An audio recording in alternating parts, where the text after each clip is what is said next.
yang berdampak.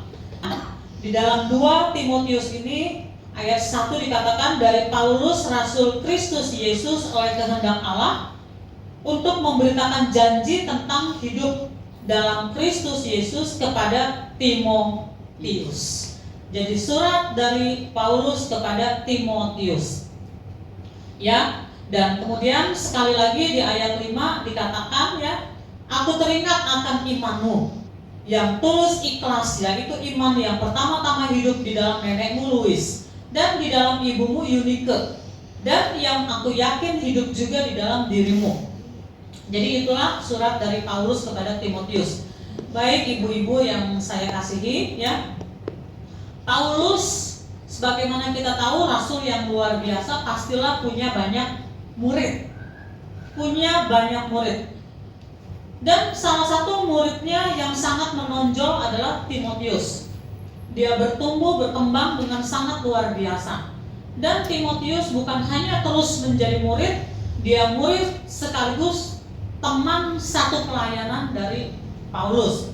Jadi di antara begitu banyaknya murid Paulus kan tidak semuanya ya berkembang sama. Ya, pelayanan dari Timotius ini sangat luar biasa diakui. Nah, jadi kita akan fokus, kita lihat kepada Timotius ya. Jadi Timotius ini dapat mentor yang luar biasa yaitu Paulus, tetapi dia punya nenek dan dia punya ibu yang sungguh-sungguh memberikan warisan iman kepadanya ya. Dan saya percaya bukan hanya warisan iman tetapi teladan.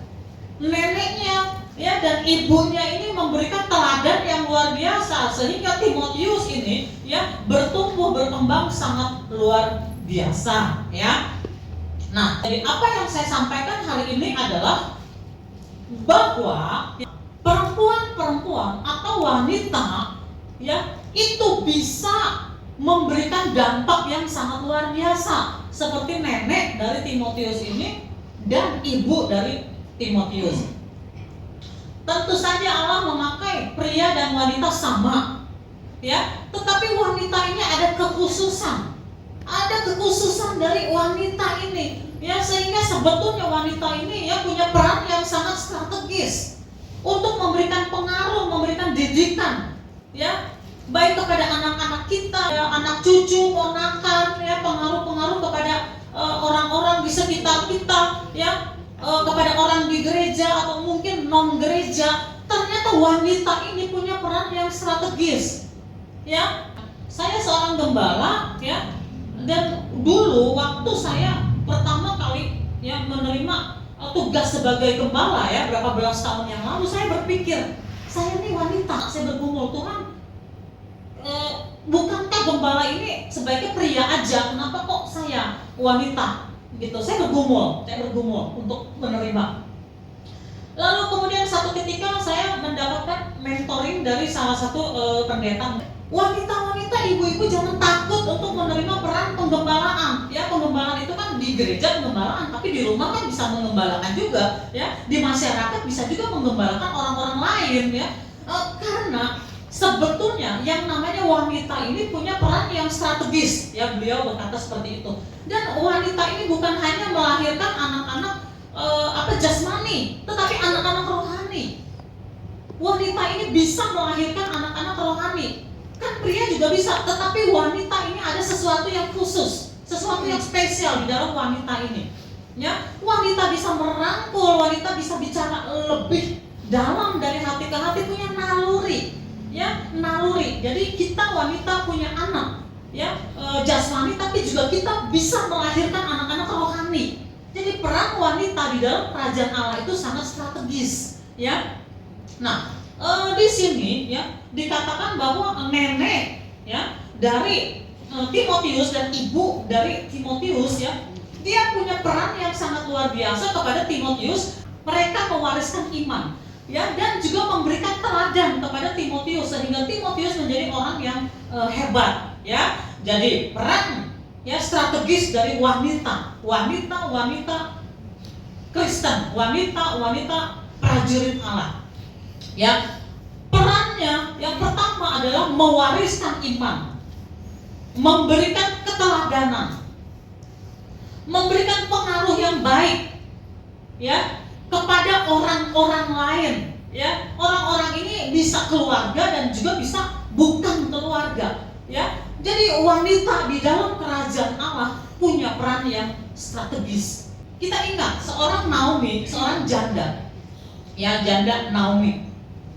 Dia memberikan pengaruh yang sangat kuat kepada Ruth, ya. Padahal Ruth itu bukan orang percaya, dia bukan orang percaya. Nah, peran yang luar biasa yaitu iman yang diwariskan, mewariskan iman, ya, kepada Ruth, lalu memberikan teladan, ya, sehingga pada akhirnya Ruth berkata, ya, bangsamu adalah bangsaku dan Allahmu adalah Allahku. Saya punya seorang kakak kandung. Kakak saya ini tidak menikah, ya, umurnya sudah 65 tahun, ya, dia hidup sendiri.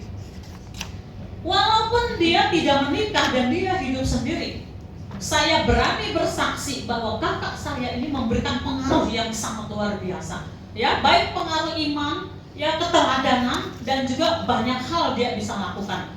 Kita ini memang ada sisi plus, ya, sisi plus.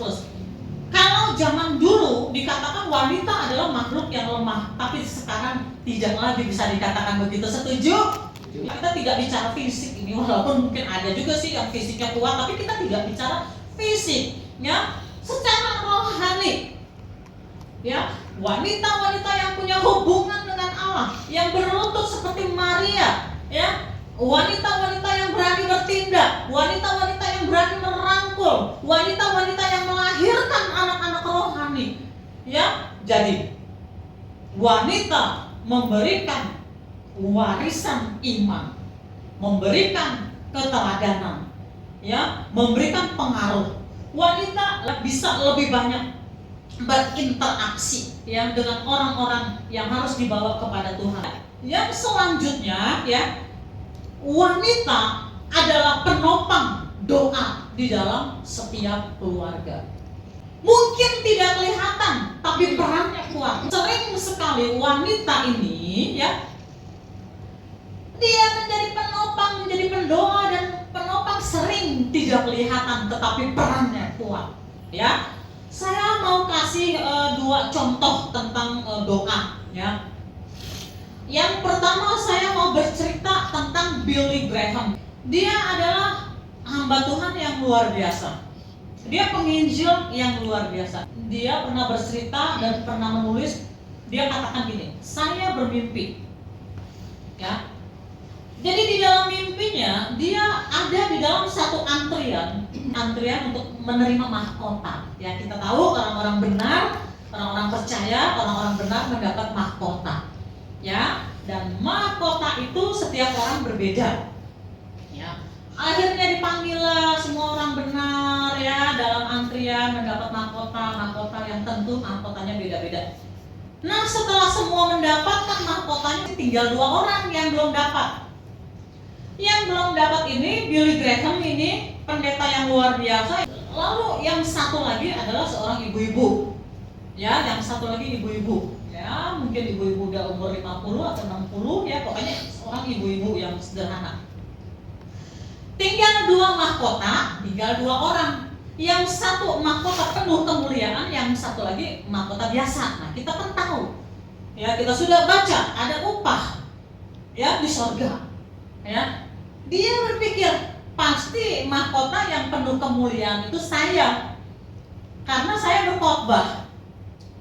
Khotbah saya yang dengar ribuan orang, jutaan orang. Dia pikir yang penuh dengan kemuliaan untuk saya, yang sederhana pasti untuk ibu-ibu tadi. Ternyata ketika dipanggil, malaikat memanggil, ternyata yang penuh dengan kemuliaan ini untuk ibu-ibu yang sederhana tadi, tetapi yang biasa aja untuk dia. Nah, dia pikir ini salah kali, dia mau protes, ini salah kali. Nah, akhirnya malaikat bilang gini, enggak salah, itu tidak salah. Memang kamu adalah pelayan yang luar biasa, kamu pendeta yang luar biasa, pelayanan kamu hebat. Tapi kamu mau tahu nggak, pelayanan kamu yang hebat, yang luar biasa, khotbah kamu yang didengar oleh jutaan orang, semua yang kamu lakukan itu bisa berhasil karena ada orang yang menopang doa.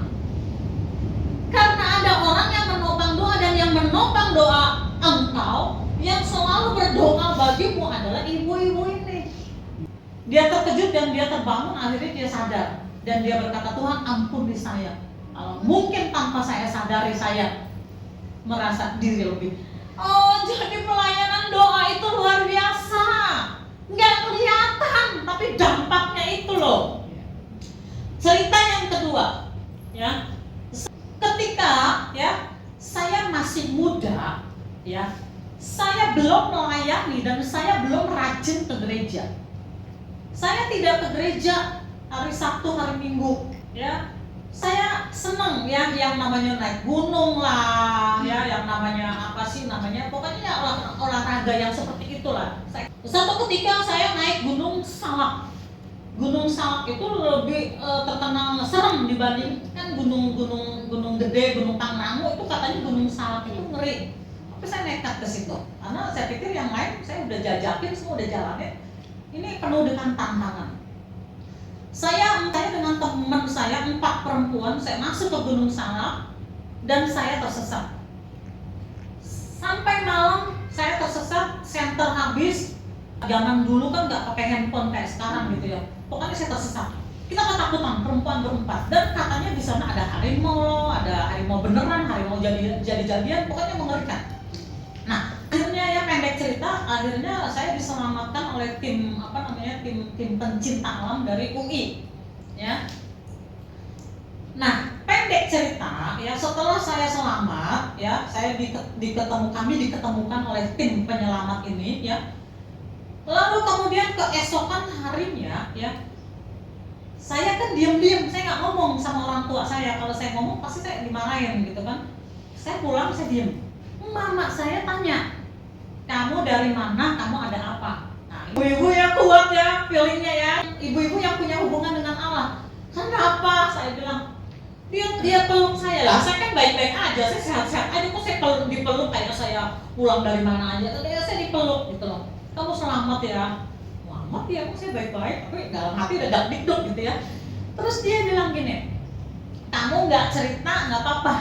Yang penting kamu udah selamat. Jadi begini, mama saya tidak tidur semalaman. Karena dia menjelang tidur, ya dia tidur cepat biasanya. Menjelang tidur jam 8, jam 9 lah. Dia tidur, begitu tidur langsung mimpi. Mimpinya adalah dia lihat saya tersesat.